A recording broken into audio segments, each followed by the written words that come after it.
பிரதமர் நரேந்திர மோடி இன்று தமிழகம் வருகை தர இருக்காரு. திருச்சி விமான நிலையத்துல 1200 கோடி ரூபாயில கட்டப்பட்டிருக்க புதிய முனையத்தை திறந்து வைக்கிறாரு.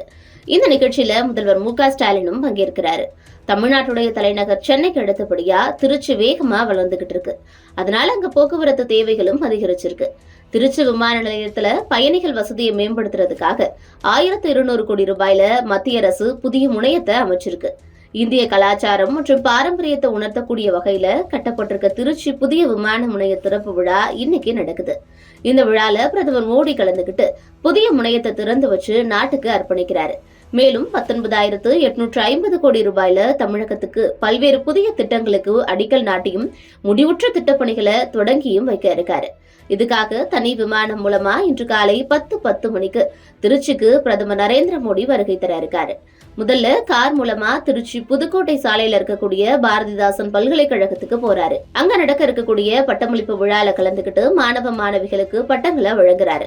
இந்த நிகழ்ச்சியை முடிச்சிட்டு நண்பகல் 12 மணிக்கு திருச்சி விமான நிலையம் வருகை தர இருக்காரு. அங்க புதிய முனையத்தை திறந்து வச்சு பிரதமர் மோடி பார்வையிடுறாரு. இந்த நிகழ்ச்சியில ஆளுநர் ஆர்.என்.ரவி, முதல்வர் மு.க.ஸ்டாலின் மற்றும் மத்திய அமைச்சர்கள் உள்ளிட்டோர் கலந்துக்கிறாங்க. இந்த விழா முடிந்ததும் பிற்பகல் 1:05 மணிக்கு பிரதமர் மோடி தனி விமானம் மூலமா லட்சத்தீவுக்கு புறப்பட்டு செல்றாரு.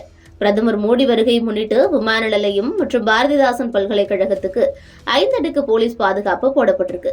திருச்சி டிவிஎஸ் டோல்கேட் முதல் பாரதிதாசன் பல்கலைக்கழகம் வரைக்கும் 12 மாவட்ட போலீஸ் சூப்பரண்டன்ட்களோட ஆயிரக்கணக்கான போலீசார் பாதுகாப்பு பணியில ஈடுபடுத்தப்பட்டிருக்காங்க. பிரதமர் மோடியை வரவேற்க பாஜகவும் சிறப்பான ஏற்பாடுகளை பண்ணியிருக்காங்க. இதே போல பிரதமர் மோடியோட வருகையை முன்னிட்டு திருச்சியில போக்குவரத்தும் மாற்றம் செய்யப்பட்டிருக்கு. பிரதமரோட வருகையொட்டி பாஜகவினருடைய வாகனங்கள் காலை 9 மணி வரைக்கும் மட்டும்தான் அனுமதிக்கப்படும். இதே போல பாரதிதாசன் பல்கலைக்கழக போகக்கூடிய பாஜகவினருடைய வாகனங்கள் கும்பக்குடி வழியா போகிறதுக்கு அறிவுறுத்தப்பட்டிருக்கு. திருச்சி விமான நிலையம் வழியா போகக்கூடிய அனைத்து கனரக வாகனங்களுடைய வழியும் மாற்றம் செய்யப்பட்டிருக்கு. காலை 7 மணிலேருந்தே திருச்சி பேருந்து நிலையத்திலிருந்து புதுக்கோட்டை போகக்கூடிய வழியில மாற்றம் செய்யப்பட்டிருக்கதாகவும் தகவல் வந்திருக்கு.